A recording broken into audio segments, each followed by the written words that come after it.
On the other hand, for Trump fans, this you might like. Trump last month cut all aid to South Africa, which is now a basket case thanks to corruption, crime, management by a left-wing government.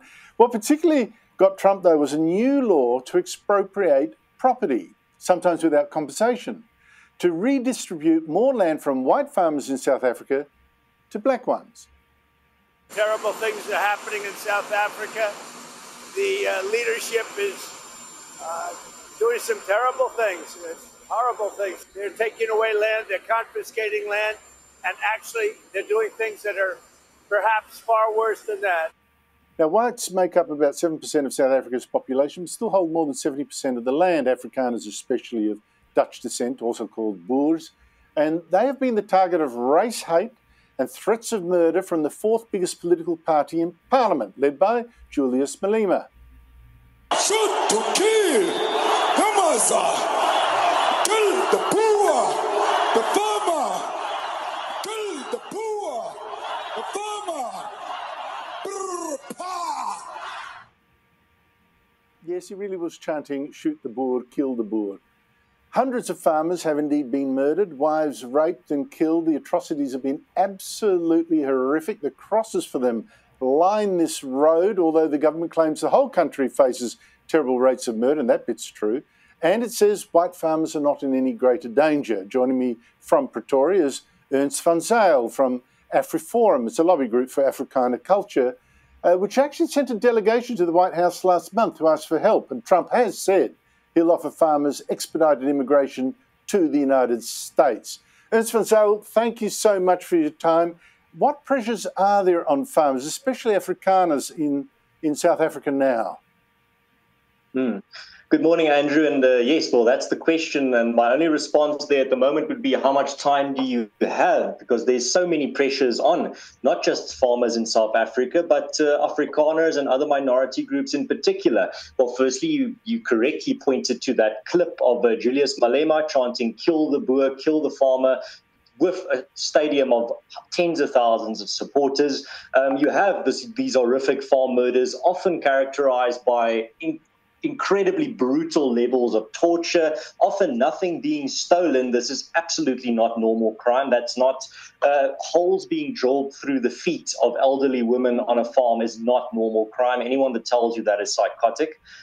Then also the threats to private property rights, farmers being called land thieves by prominent politicians, and then laws like the Expropriation Act being passed that enable expropriation of their property without compensation, or in other words, state-sanctioned theft.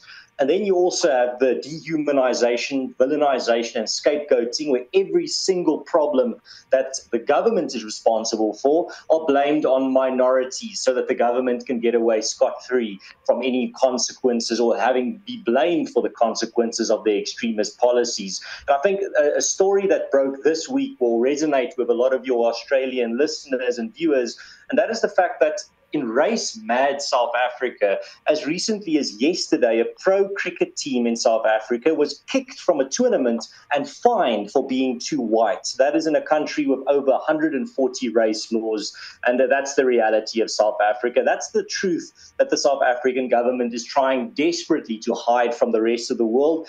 So desperate, in fact, that a treason investigation has been opened into that delegation that you mentioned earlier in this program, that delegation from an Afrikaner organization, AfriForum, critical of the government, is now under investigation for treason. Basically, the truth is under attack in South Africa. Oh, my goodness. Ernst, this expropriation law, now the government says there's going to be compensation in most cases. Land reform is needed, it said, so white farmers don't have most of the land. A lot of people will think, they'll think back to apartheid and all that kind of thing. And they'll say, what's wrong with redressing the balance and getting more black farmers on the land?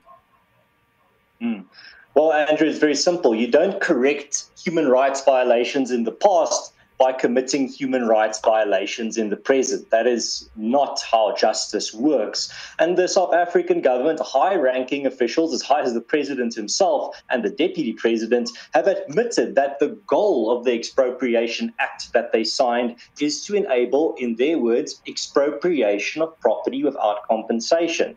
Now, people might say, well, they would never do that. Well, this is the same government that praises Robert Mugabe of Zimbabwe as a hero even till today. That doesn't really ease the tension. That doesn't really give you a lot of reassurances when the ANC says, well, we respect private property rights, but at the same time, Robert Mugabe is a hero.